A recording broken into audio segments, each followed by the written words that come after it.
Hai, selamat datang di podcast Bacain Buku. Bersama saya Nia Priyani. Kali ini saya akan bacain buku berjudul Catatan Juang karya Firsa Besari. Selamat mendengarkan.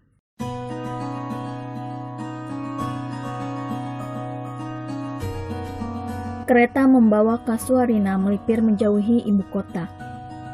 Mentari menyingsing di ufuk timur bersamaan dengan mulai ramainya notifikasi di ponsel yang ia genggam. Meski gadis itu sudah mempersiapkan kameranya di atas pangkuan, namun ia masih saja betah bercokol di dunia maya. Menghabiskan waktu, katanya. Di aplikasi chatting, Suar mengobrol tentang seorang artis yang baru saja bercerai. Selepas itu, berlanjut di kolom jelajah media sosial. Ia melihat-lihat foto terbaru teman-temannya. Kemudian, ia membuka sebuah situs dan mempelajari color grading untuk diaplikasikan ke dalam proyek filmnya, meski masih belum ada gambaran film macam apa yang akan ia kerjakan kelak. Waktu Suar pun habis dengan pikiran yang terdiskoneksi dengan lingkungan sekitarnya. Seolah ada magnet yang membuatnya tidak mau lepas dari dunia maya. Menyadari matanya mulai sakit, ia mematikan ponsel dan memasukkannya ke dalam saku celana. Pandangannya kini tertumbuk pada persawahan yang berlalu cepat di luar jendela. Landscape hijau itu terus berulang, meski sesekali diselingi oleh jalan perdesaan. Dulu, ia hampir membuat sebuah film yang mengangkat tentang nasib para petani di desanya yang perlahan harus tergusur oleh arus modernisasi. Sebuah proyek ambisius untuk seorang mahasiswi DKF. Karena kurangnya penelitian dan dukungan pada saat itu, ia mesti mengurungkan niat. Ia juga pernah hampir mengangkat tentang kegiatan OPAJ, Organisasi Peduli Pendidikan Anak Jalanan di Jakarta. Akan tetapi karena koordinasi dari pihak OPAJ terkesan menyulitkan, ia berujung mengubur itikat baiknya. Pada akhirnya, ia tidak pernah benar-benar membuat film dokumenter dan berujung sekadar membantu teman-temannya membuat film-film pendek tentang cinta, komedi, dan horor, hal paling laku di negeri ini. Jika ia teringat kembali tentang Juang yang katanya pernah membuat naskah untuk sebuah film dokumenter, ia jadi kesal sendiri. Suar berharap kata-kata Juang hanyalah kebohongan belaka. Betapa tidak, Juang seakan hidup dalam dunia di mana Suar cuma bisa memimpikannya. Suar segera memaki diri sendiri yang selalu saja takut untuk menggagas hal-hal berbeda. Menjadi penonton sementara teman-temannya mengejar impian. Ia memandangi buku bersampul merah yang tertimpa kamera di atas pangkuannya, lalu membuka halaman yang sudah ia tandai dengan pembatas buku. Observasi. Menjadi manusia modern membuat kita lupa menikmati antara. Padahal selalu ada antara di tengah-tengah satu dan lain hal. Ada antara di rumah dan kampusmu. Ada antara di kamarmu dan kamar pacarmu. Ada antara di kota tempat kau tinggal dan tempat wisata yang kau sukai. Sayangnya, banyak dari kita senang sekali memburu-buru antara. Kita ingin cepat sampai tujuan. Atau kalau tidak begitu, kita mengisi antara dengan banyak kegiatan, hingga akhirnya kita lupa menikmati perjalanan yang diberikannya. Padahal, bukankah antara jadian dengan putus, ada pacaran di tengah-tengahnya? Bukankah antara lahir dengan mati, ada hidup di tengah-tengahnya? Haruskah terdistraksi dengan selalu sibuk melakukan hal lain di dunia maya misalnya? Dunia maya memang adiktif. Kita mengunggah sesuatu agar mendapatkan respon dari orang lain, agar diperhatikan. Bagai candu, semakin banyak followers, komentar, dan likes yang kita dapat, semakin giat diri kita mencari perhatian. Didukung dengan fitur-fitur di gadget yang kian canggih, kita bisa menjadi siapapun dan apapun. Ingin terlihat rupawan? Tak perlu operasi plastik, tinggal edit pakai aplikasi. Ingin terlihat berkelas? Tinggal update sedang ada di tempat-tempat keren. Ingin terlihat intelek? Tinggal menyalin kutipan milik orang lain ke laman akun media sosial kita. Pertanyaannya, apakah media sosial membuat kita bersosialisasi dengan baik dan benar? Contohnya, apakah menguntit akun mantan pacar itu sehat? Apakah perang status tanpa mention nama orangnya saat kita marah itu sehat? Apakah jatuh cinta di dunia maya tanpa pernah bertemu di dunia nyata itu sehat? Saat media sosial sudah ada di genggaman hampir semua manusia urban, kita jadi asik sendiri. Begitu asiknya, sampai kita terus-terusan main ponsel saat orang lain sedang menjelaskan sesuatu di hadapan kita. Padahal, secara etika, kebiasaan seperti itu sangat tidak sopan.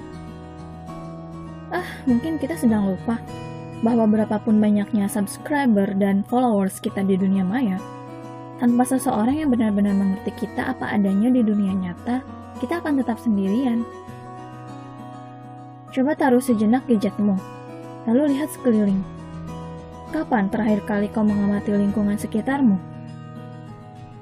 Kapan terakhir kali kau duduk di tengah keramaian sambil menerka? Kira-kira ibu itu sedang melihat apa ya? Atau anak itu sedang dibacakan dongeng apa ya? Begitu banyak wajah, begitu banyak karakter, begitu banyak nyawa, begitu banyak rasa, dan kita bisa belajar banyak dengan cara mengamati. Dengan ada seutuhnya tanpa membagi perhatian, dengan menikmati antara. Diperhatikan oleh banyak orang itu memang keren. Tetapi memperhatikan banyak hal itu jauh lebih keren. Perasaan Suar bercampur aduk. Lagi-lagi ia merasa tersindir. Halaman demi halaman tulisan yang sudah dibaca Suar berhasil menjadikan sang penulis bukan sekedar inspirator, tapi juga sekaligus sebagai rivalnya yang tidak terlihat. Suar meletakkan buku itu di sebelahnya, lalu menyalakan kamera dan mulai merekam pemandangan di luar jendela. Sehabis itu, ia merekam raut wajah seorang ibu yang sedang tertidur pulas di depannya.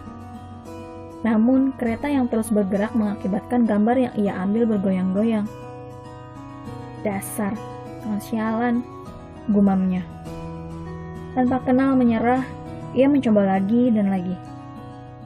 Setelah merasa puas dengan hasilnya, ia berdiri dan merekam hal lainnya di sekitar kereta. Ia teringat waktu pertama kali belajar membuat video. Ia beserta 11 mahasiswa lainnya yang baru bergabung di UKM Fotografi dan Videografi dipaksa untuk merekam video dengan kamera handycam. Salah seorang senior sampai meminjamkan kamera handycamnya dan menyuruh Suar dan teman-temannya untuk terlebih dahulu berlatih memakai kamera jenis tersebut hingga lancar. Bisa ditebak, uang Suar habis untuk membeli kaset film. Apakah hal tersebut memberi dampak tertentu? Bagi dirinya sendiri, sangat. Ia jadi tidak sembrono dalam menghabiskan kaset film. Segala sesuatu harus presisi terlebih dahulu sebelum direkam. Pernah satu kali, Suar mesti mengulang proyek film karena kesalahan teknis di segi audio. Dan rasanya sungguh menyebalkan. Untuk kembali lagi mengulang segalanya dengan mood yang sudah berantakan. Di sanalah ia menyadari bahwa persiapan sama pentingnya dengan eksekusi. Dengan persiapan yang matang, kita tidak perlu banyak mengulang. Begitu pula sewaktu Suar beralih dari handycam ke DSLR. Ia harus mereset pemikirannya saat mempelajari teknik videografi secara lebih menyeluruh. Lupakan mode otomatis. Ia mesti menggarap videonya dengan manual dan memperhatikan detail-detailnya sebaik mungkin. Seperti bagaimana caranya mengatur pewarnaan yang tepat untuk memunculkan mood sebuah adegan. Angle apa yang harus ia pakai untuk mempertegas karakter.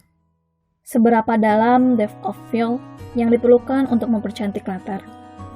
Atau berapa frame per second yang dibutuhkan untuk membuat video slow motion. Tentu, semua itu tidak bisa sembarangan diaplikasikan dalam karyanya. Namun, itulah bagusnya Suar. Ia selalu terbuka dan berminat mempelajari hal-hal baru. Suar melihat jam di tangannya. Masih ada waktu sebelum kereta tiba di desa utara. Ia kembali duduk dan membolak-balik buku, mencari satu tulisan yang sempat ia baca dan menurutnya sangat sesuai dengan kondisi sekarang. Instan. Makin kesini, kemajuan teknologi makin memanjakan kita. Segala hal yang waktu dulu hanya ada di film fantasi, kini menjadi realitas. Televisi ada di genggaman tangan. Kendaraan bermotor tidak lagi bergigi. Roll film sudah tidak diperlukan lagi. Sidik jari bisa dipakai untuk absensi. Retina mata menjadi salah satu syarat kartu tanda identitas. Kalau tersesat di jalan tinggal tanya aplikasi. Rokok elektrik hadir sebagai gaya hidup yang katanya lebih sehat dan sebagainya. Kita berangkat dari sekumpulan manusia nomadik yang mesti berburu binatang untuk bertahan hidup. Menjadi sekelompok manusia yang menetap untuk bercocok tanam, lalu akhirnya menjelma menjadi sekumpulan pekerja kantoran yang mesti punya uang untuk membeli makanan. Semua semakin instan. Tanpa kita sadari, segala yang instan sudah pasti punya efek samping. Sebagai contoh, dengan makin mudahnya rekaman musik, kita tidak perlu bersuara bagus untuk jadi penyanyi. Tinggal edit, yang fals jadi pitch perfect. Tapi lihat efek sampingnya. Makin banyak musisi yang hanya punya hit satu lagu, lalu menghilang karena kualitasnya dipertanyakan. Atau dengan makin canggihnya kamera, kita tidak perlu lagi belajar segitiga emas dan komposisi. Tinggal gantung kamera di leher, sudah terasa seperti fotografer profesional. Tapi lihat efek sampingnya. Kita jadi kurang mengerti bagaimana cara memotret dengan baik dan benar. Atau juga yang paling dekat dengan kehidupan kita sehari-hari. Dengan adanya mie instan, kita tidak perlu lagi bersusah payah menanak nasi dan membuat sayur.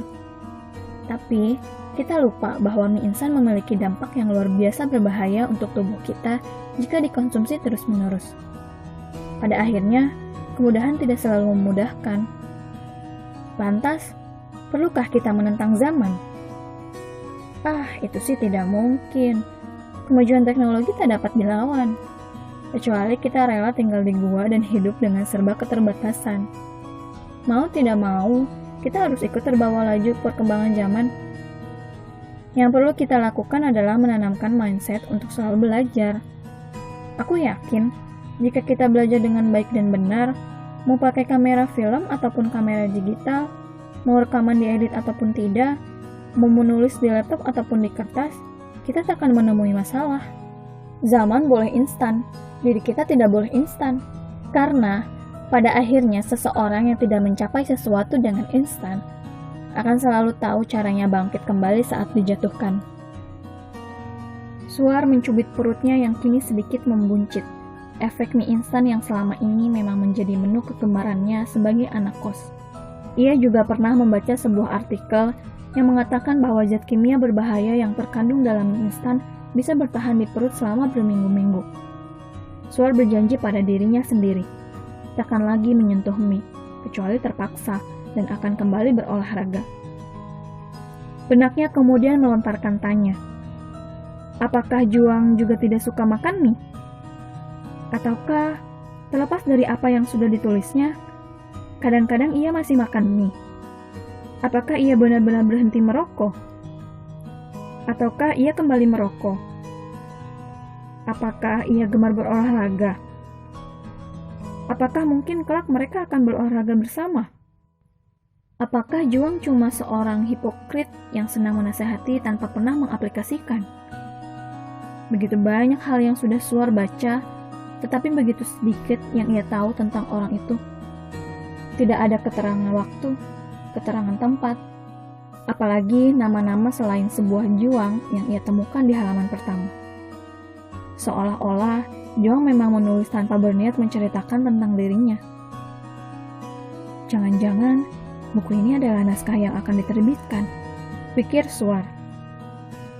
Albizia menunggu kakaknya turun dari kereta. Remaja tampan dengan rambut sedikit panjang, yang konon katanya melambangkan pemberontakan, itu celingukan mencari Suar. Beberapa jerawat menghiasi pipinya yang matang karena terik siang. Tubuhnya tinggi tegap, dibalut kaos kekinian yang biasa dipakai oleh artis-artis layar kaca. Di kejauhan, sang kakak melambaikan tangan. Albi semeringah. Ia hampiri Suar. Mereka lalu berpelukan. Setelah itu, Suar melepaskan pelukan adiknya, seraya mengamati perawakannya baik-baik. Ia harus sedikit mendongak untuk itu. Belum juga ditinggal setahun. Kamu udah lebih tinggi dari Mbak. Suar menepuk lengan Albi. Iyalah Mbak, kan aku tumbuh. Pemuda itu langsung mengambil tas sang kakak untuk ia bawakan. Mereka berjalan keluar dari stasiun. Mbak Suar kenapa makin kurus aja? Galau terus ya? Tanya Albi. Diet. Diet opo? Orang udah kurus begitu, masih aja diet. Mau ngurusin tulang, Mbak. Iya, mendingan ngurusin tulang daripada ngurusin pacar orang. Mbak ini, kok makin lama bercandanya kayak koin ya? Hah? Receh maksudku. Gadis itu tertawa. Lama tak bersua, Albi masih saja suka nyeletuk. Mereka berjalan ke arah mobil hijau tua milik sang ayah. Terakhir kali Suar lihat, mobil itu masih berwarna coklat tua dengan penuh retakan karena panas matahari. Kini warnanya sudah kuning mentereng, lengkap dengan stiker jelatan api di sisi-sisinya. Mungkin seperti itulah standar keren di desa utara. Albi membawa mobil menjauhi stasiun, melewati jalanan berlubang, melintasi areal persawahan. Suar menjulurkan kepalanya dari jendela, lalu menghirup dalam-dalam udara yang asri. Rambutnya berkibaran tak menentu, tetapi ia tak peduli. Ia begitu rindu wangi seperti ini. Ia melambaikan tangannya kepada para petani. Mereka tersenyum dan melambai balik. Keramahan khas pedesaan yang takkan ia temui di ibu kota dalam jutaan tahun. Hati Suar sedikit terenyuh melihat lahan persawahan yang makin mengecil, berganti dengan bangunan pabrik, pertokoan, juga usaha rumahan. Cepat atau lambat, modernisasi selalu saja membawa korban. Mbak Suar tumben bisa pulang. Biasanya sibuk sama kerjaan.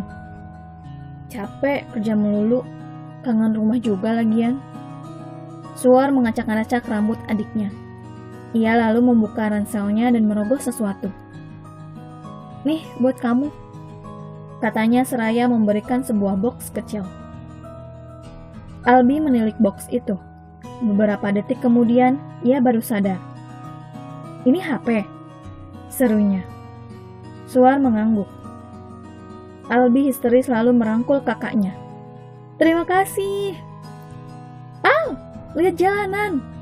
Suar panik. Albi menyengir, tangannya segera kembali memegang kemudi mobil. Ingat, yang susah dihubungi. Mbak gak minta kamu harus buru-buru membalas. Cuma, ibu dan bapak kan suka jauh dari HP. Jadi, kalau ada apa-apa dan Mbak lagi jauh, tolong telepon Mbak pakai ini. Albi mengangguk cepat lalu mengambil box itu dengan tangan kirinya. Terbayang olehnya membuang ponsel lamanya yang cuma bisa dipakai SMS dan telepon. Dengan ponsel ini, ia bisa install aplikasi dan chatting dengan Mas Ayu, adik kelasnya yang cantik bukan kepalang. Oi! Suar menyentikkan jari di depan wajah Albi. Senyum-senyum aja. Ia lalu memincingkan mata. Awas, jangan dipakai pacaran ya. Ih, Mbak, enggak kok. Palingan buat PDKT doang, selorohnya. Suar mengambil kembali box dari Albi dan membukanya. Lalu mengeluarkan ponsel berbentuk minimalis yang ada di dalamnya. Casingnya hitam pekat, berbalut bezel emas di sampingnya. Mata Albi berbinar. Wah, ini kayak punya si Rudi. Dan ia terus meracau tentang kecanggihan ponsel tersebut, tentang hal-hal yang bahkan Suar tidak tahu. Gadis itu memandangi langit yang membiru. Ada sedikit rasa bersalah karena memperkenalkan adiknya pada teknologi yang lebih canggih, yang pastinya akan lebih mengikatnya. Namun, apa boleh buat, Suar butuh Albi sebagai informan ehwal kedua orang tuanya. Semoga Albi benar dapat bijak dalam menggunakan gawai.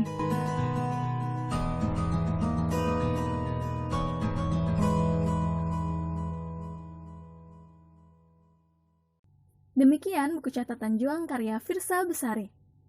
Untuk lebih detailnya, silakan teman-teman beli bukunya di toko buku kesayangan kamu. Terima kasih telah mendengarkan podcast Bacain Buku. Nantikan episode selanjutnya. Dan bagi kamu yang ingin request buku apa yang akan saya bacakan, silakan DM di Instagram saya @aniapriani_18. Sampai jumpa.